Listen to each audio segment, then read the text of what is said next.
Sheet metal perforation plays a significant role in modern facade architecture, offering both aesthetic and functional benefits.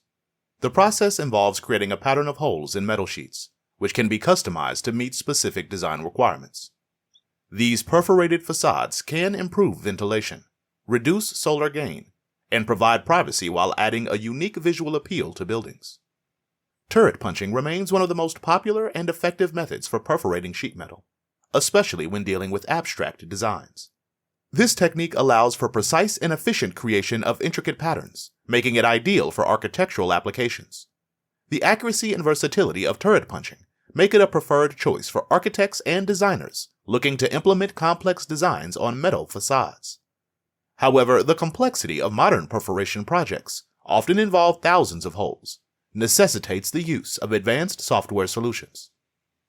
This is where MaxxCAM excels, designed from the ground up to handle the demands of perforation.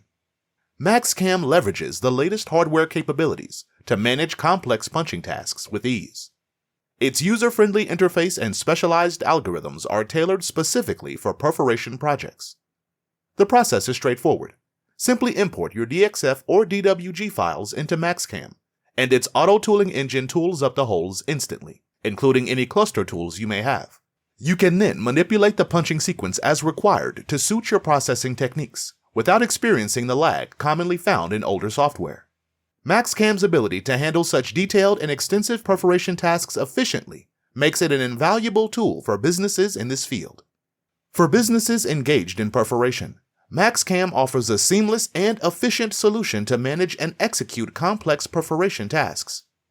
Contact us to arrange a trial and experience the advanced capabilities of MaxxCAM firsthand, ensuring your projects are completed with precision and efficiency.